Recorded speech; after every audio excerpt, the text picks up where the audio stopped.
মারিয়া, মারিয়া, তোমার ফোন বাজতেছে, কই তুমি? মারিয়া, কি হয়েছে? ফোন বাজতেছে তোমার।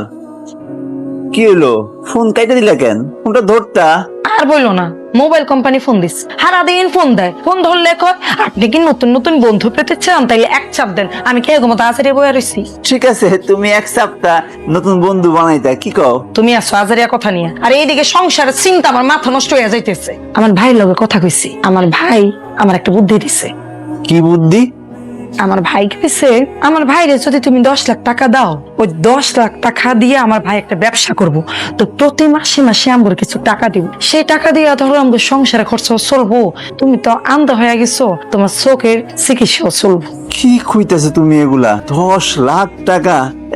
এত টাকা আমি কই পামু কও? এতদিন যা করে সাহায্য করছো এগো কাছ থেকে নিবা। তোমার মায়ের যে লক্ষ লক্ষ টাকা পাঠাইলা, তোমার আত্মীয় স্বজন করে টাকা পাঠাইলা, এখন তুমি বিপদে পড়ছো। এখন ওরে কইবা আমি একটু ঝামেলায় পড়ছি, একটু বিপদে পড়ছি, আমার বিপদের সময় আপনারা আমার একটু উপকার করে।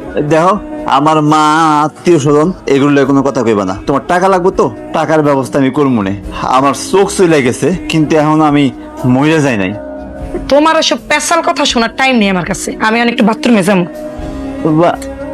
বাথরুমে যাবো একটু, আইসি বিদেশ থেকে, সুখ দুঃখের কথা কমু, সারাদিন খালি টাকা টাকা টাকা টাকা করে। হায় রে জীবন।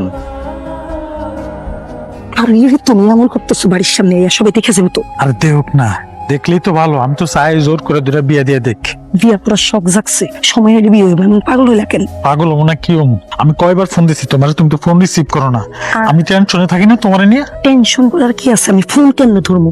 ফোন ধরতে পারবো না মানে? আর বলো না, হুট করে আমার জামাই আয়া পড়ছে। কি কো?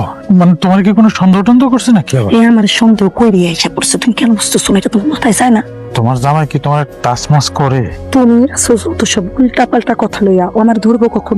ধরার সময় দিচ্ছি আমি? খবরদার, তোমার জামাই যদি তোমার টাচ করে আমি কিন্তু মানে নিতে পারবো না। আর তুমি কেটে পালে, তুমি এখন আর করে বাড়িতে চলে এসো। আরে তুমি ভাই, আমি কিছু করি নাই। এই কে এখানে? আমি ইমরান, আমার চিনতে পারেন না আপনি? ও ইমরান ভাইরে, অ্যাক্সিডেন্ট কইরা আমি তো অন্ধ হয়ে গেছি, কিছু দেখতে পাই না। ও, এটা আগে কইবেন না আপনি? আল্লাহ, আপনি তো হাঁটতে হাঁটতে একদম পুকুর পাড়ায় পড়ছেন। আর একটু হলে তো পুকুরের মধ্যে পড়ে যেতেন গা, আমি যদি না থাকতাম। হায় হায়, আমি এত দূরে চলে আইছি। ভাইজান চলেন, আপনার বাড়ির দিয়ে। হায় হায়, তো কি বাড়িতে? আসেন, আমার হাতটা ধরেন। এত দূরে আয় পড়ছি? অনেক দূরে আয় পড়ছেন। আমি তো পুকুর পাড়ায় ছিলাম বাতাস খাইতে। এখন কই আছি আমি? এই যে বাম পাশ দিয়ে যাইতাছি। রাস্তাতে যাইতে না, জঙ্গলের মধ্যে গেলে তো সমস্যা। আচ্ছা, ডাইনি চলেন, টাইলে চলেন, এইদিকে পড়ে যাবেন গা। ও আচ্ছা, সোজা সোজা, সমস্যা নেই, আমি আসছি। এই আস্তে আস্তে আস্তে। আরে উল্টা পথে যাইতে হবে, এই যে এদিক দেখেন। পাইতেছি না? এই যে বাড়ির পথে আইসি, দাঁড়ান দাঁড়ান, সাবধানে। আস্তে আস্তে আস্তে উঠে, এটা কিন্তু সিঁড়ি ভাই। তোমার ধন্যবাদ ইমরান। আস্তে ভাই, পড়ে যাবেন। ভাবির একটু ডাক দেন, আপনি লয়ে যাক।